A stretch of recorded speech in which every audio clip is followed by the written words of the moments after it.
The following is a public service announcement. Daylight saving time begins at 2 a.m., so don't forget to set your clock forward before heading off to bed tonight.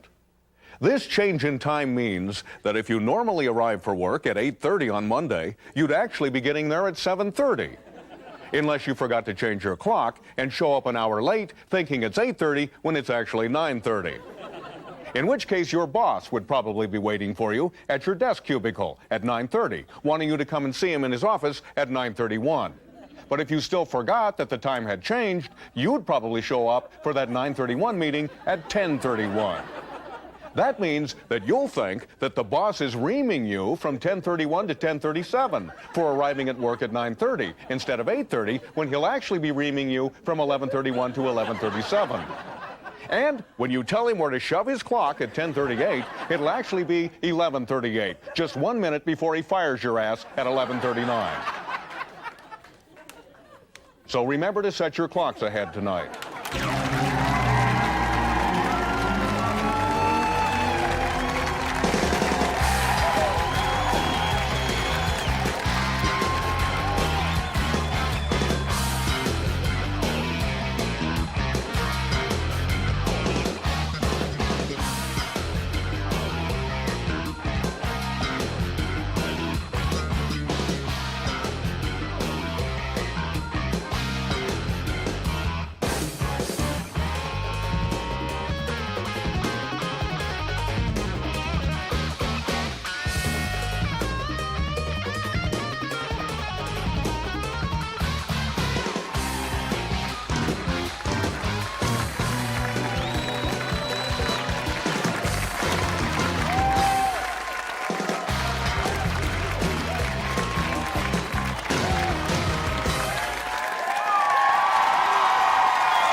Thank you. Yes, got a very excited crowd here tonight. A little overexcited, but that's okay. It's all right, because it was kind of an overly exciting week. Remember, the opening of baseball season this week. Yeah, it was great. We had a record crowd turned out to see the Mariners. Randy was on the mound. Griffey gets a home run. Buhner gets a home run. Edgar Martinez. We're up 9-6. The table's set. We're on the way. 3-run cushion. And then in comes Bobby Ayala. Woo, yeah. The bullpen. They're back. And as they start giving up runs and the crowd goes, oh. But it's not an angry sound. It's more like, oh, it's happening. It's happening again. You know, it's sort of like being a Mariners fan in that situation. It's like letting your abusive boyfriend back into the relationship. You know your friend. Isn't that true? Yeah.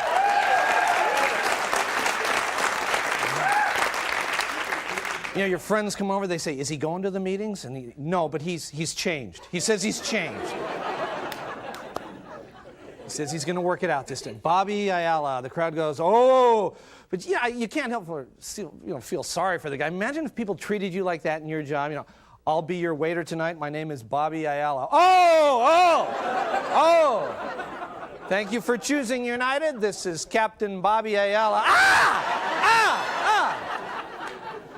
You know, so you see that opening night game, it's like the bullpen, they're walking people, they're giving up runs, and we've got this record crowd, and they're just going, I can't hear you, I can't hear you, you can't say, you know, it's like it's just unbelievable. They got the new Mariner bumper stickers. Remember the ones that said, my, oh my? The new one is, oh my God. You know, it's like, oh my God. But the fact is, we are such horrible fans. You know, people were ready to write off the whole season before the first game was over, you know. Let's dismantle the new stadium, you know, take it apart, you know. We're not emotionally ready for a good team. I mean, I think we should let's be honest. Seattle secretly wishes the team was crappy again. Like it always used to be. You know, it was something we could depend on. You know, it's like Stop playing with our emotions, you know. You know, and for the record, he had a great night tonight, you know, and it's like, so maybe he has changed. Yeah, you know, see that, there it is. You know, we just wish the team well, basically. We're playing, you know, they're playing with us now. Just for the record, we at Almost Live, we wish the team well. We wish the bullpen well for now and for whatever jobs they find themselves in the future.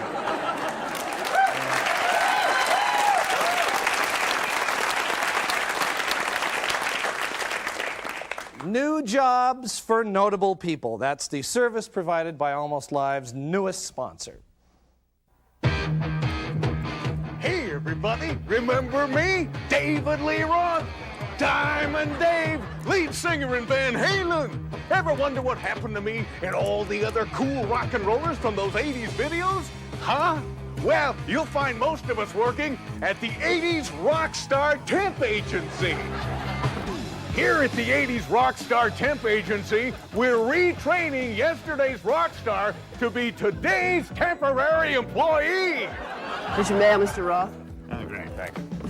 Wouldn't you really like to hire me? Take us back down the mailroom, boy, George. If you don't, it's gonna make me cry. Get your ass back down to the mailroom, boy, George! Remember Nina of 99 Loof Balloons? Well, she'd loof to help you. 9 to 9, I'll slave for you. I'll make coffee, muffins, too. And who can forget the mind-blowing Tony Basil, who's now trained on both Lotus and Windows 95 software. Hey, Billy, you're so fine. Bill Gates all work overtime. Hey, Billy! Hey, Billy! And if you've got letters to get out, you need Devo. I say type it. Type it good. I say type it. Type it good. And we've got lots more, including heavy metal champs Whitesnake to help you move the furniture. Robert Palmer will entertain the kids with his new act, Palmy, the Addicted to Love Clown. And Human League can give you the human touch you need when they ask, would you like fries with that? Call us today and we'll be working for you tomorrow. And talking about tomorrow, coming soon, look for our new 90s Rockstar Temp Agency, which has already signed up that guy, Hootie from Hootie and the Blowfish. Yes, my career is through. I only want to weep for you. And don't forget them delicious Spice Girls. If you want to be our employer, then just give us a ring. Our 15 minutes are over. Now it's time to clean. So remember, the next time you see men at work, it just might really be men at work. So call the Rockstar Temp Agency now, and we'll jump for you. Yeah, we'll jump for you. Might as well jump.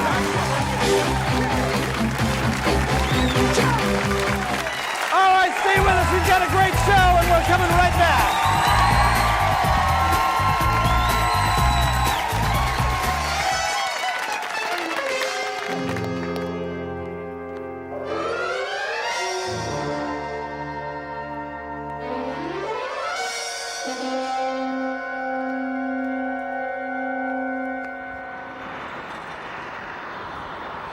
We would like to thank you all for coming to this press conference. We in Boeing management want to clear up any recent misunderstandings there might be about quality control, our employee attitudes, production problems, and most of all, about the safety of our product. Now, as you know, we recently fell behind on our delivery schedule. The delays have cost us $2.6 billion, and we posted the first annual loss in 50 years. However, I am pleased to report that last night, our softball team beat the Eddie Bauer team to take the league championship for the third year in a row. I want to give a shout out to the Boeing Bobcats, and I'll see you at the Keister down at the Caveman tonight. And we are now going to open the floor for questions. There have been some disturbing reports about quality control on the assembly line. For example, the wrong wings being put on a 737. Okay, now a lot has been made in the media about the wrong wings being put on a plane. You know, like they never make mistakes, you know? I mean, they're always really quick to criticize when we get the wrong wings on a plane, but they never mention it when we get the right wings on. Besides, I've always felt that wings have been overrated. Now, the best wings in the world aren't going to help if the pilot doesn't know how to fly the plane. No. And you know something? I would like to emphasize the point that our workers are encouraged to be very safety conscious. I'd like to bring out one of our finest mechanics, Bill Donner. Bill, he wants to come read on. a statement. Bill, get up here. Go ahead. Nobody ever told me not to inspect the parts of the airplane, and I am not being pressured in any way by the company to say that. The company has not threatened to fire me, nor have they called me into a dark storeroom with a lot of thugs and told me to read this or they'll fire me. And after that, they didn't call me at home either, asking how would I like it if all of a sudden I didn't have a job. To which I would have said, but I didn't. You mean you're going to fire me? And then they never said, you figure it out, you moronic grease monkey. Okay, Bill, thank you. I've got more. That's that's okay. fine. You can go. Am I fired? All right, let's just, can we take some more questions here? Next question. Yeah, why is the assembly line not able to keep up with the orders for the planes? Well, we've changed our production methods, and it takes time to adjust. Now, see, this is what the assembly line used to look like.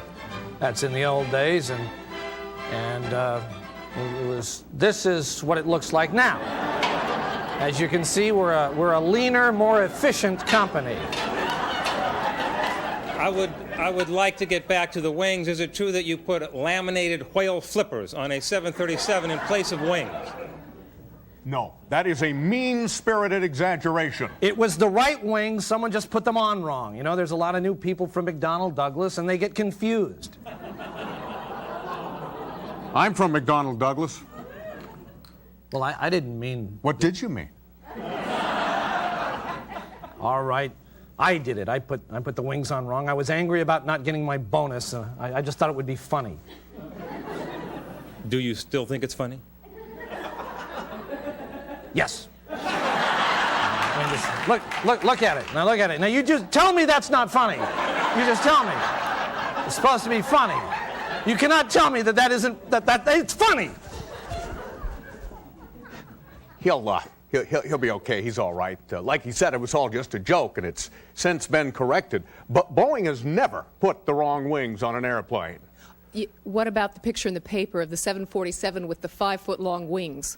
Can we see that on the monitor?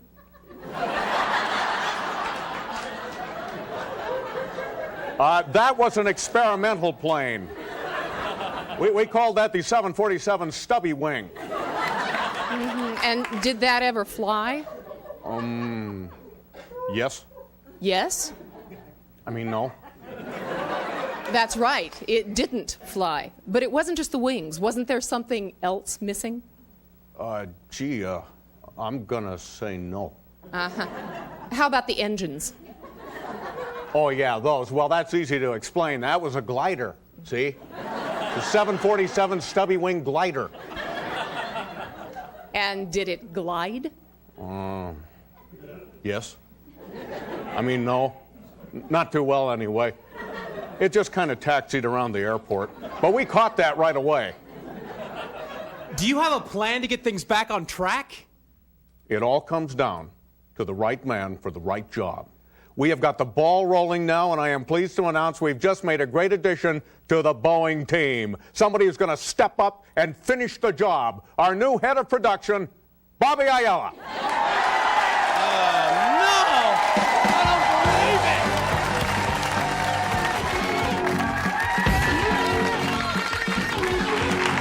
Good evening. This is the Late Report. Well, a rubber tire fell off the downtown Seattle monorail on Tuesday and struck a rental car driven by a man visiting from Scotland.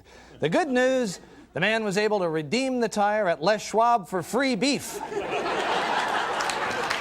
Well, the Castle Sex Superstore chain has opened outlets in Tacoma and Silverdale and plans 10 more sex superstores in the Puget Sound area. Brian, can we get a price check on the economy-size pack of French ticklers? Thank you.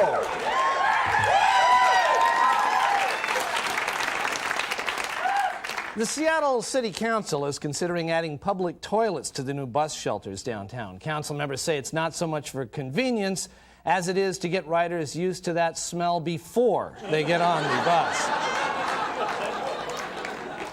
Baby boomers, their years of drug and alcohol abuse behind them, have been lining up to buy tickets to Yanni's Tribute World Tour 1998 concert tomorrow at Key Arena. Says one happy ticket buyer, "It's the only concert I can go to and still wake up the next day remembering absolutely nothing." Henry, we need a cleanup on the lubricant aisle.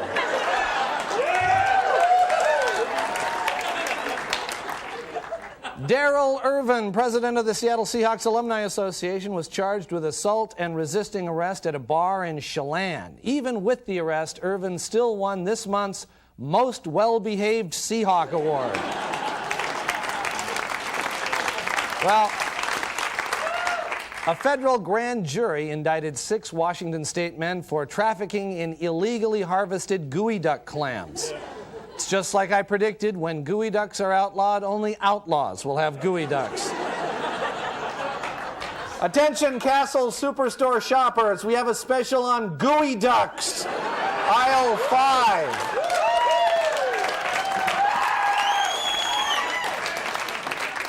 The U.S. Department of Energy will impose one of the largest fines in the history of the nuclear safety program against the main contractor at Hanford for violations including leaving an open, unlatched wagon loaded with plutonium sitting unattended in a corridor.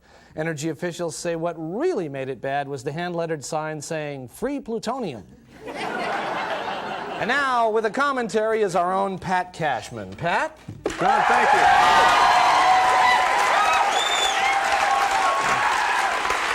That's very nice, thank you. Did you follow the Washington State legislature much this year, John? I have to say I didn't. No. I didn't follow the legislature too closely myself because of the restraining order. But, but when the legislature adjourned a couple of weeks ago, among the bills they sent to the governor's desk was one that would require dairy farmers to keep cow manure out of rivers and streams. What an excellent idea. But the word manure was substituted in the bill with the euphemism nutrient. So cows apparently no longer make what they used to. They make nutrient pies now. And I think the idea behind the word change, according to legislators anyway, was that if farmers would start thinking of manure as fertilizer and not waste, they might be a little more careful about what they do with it. Well, I think the new bill is a wonderful idea, but I think that that new word should not only be applied to the dairy industry, but indeed to our everyday conversation. Because substituting nutrient for that offensive 4-letter word commonly used as a crude term for excrement, and I think you know the one I mean, would be a welcome change in our daily discourse. For example, next time you hit your thumb with a hammer, would it be so hard to cry out, "Oh, nutrient, my thumb!" Or when you're skiing out of control, how about yelling, "Holy nutrient, I'm going to hit that tree!" And it would certainly sound a lot classier to point out to a friend, "Excuse me, Marvin, I believe you have nutrient on your shoe." From now on, when some nutrient head cuts you off in traffic, instead of giving him a nutrient-y look, just roll down your window and say, "Hey, watch where you're going, nutrient for brains." Or when some nutrient heel in the office is spreading a bunch of bull nutrient around about you, call him on it by saying, "Hey, you chicken nutrient, cut the nutrient and wipe that nutrient-eating grin off your face too, you dip nutrient." Look, all I'm saying is let us begin today to make nutrient our new preferred word for organic waste. It will make even a nutrient-y day seem better, and that's no nutrient. Well, thanks, man. I mean, you want to go get nutrient waste after the show? I say what, John? I say, you want to go get... That was great, by the way. Thank you. How'd you like to go get nutrient-faced after the show? Oh, good. Let's do that.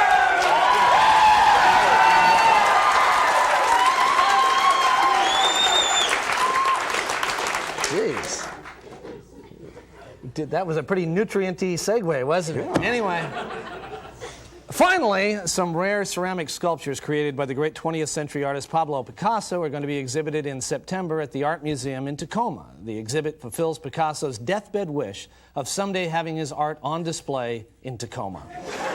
This has been The Late Report. Thank you, and we'll be right back.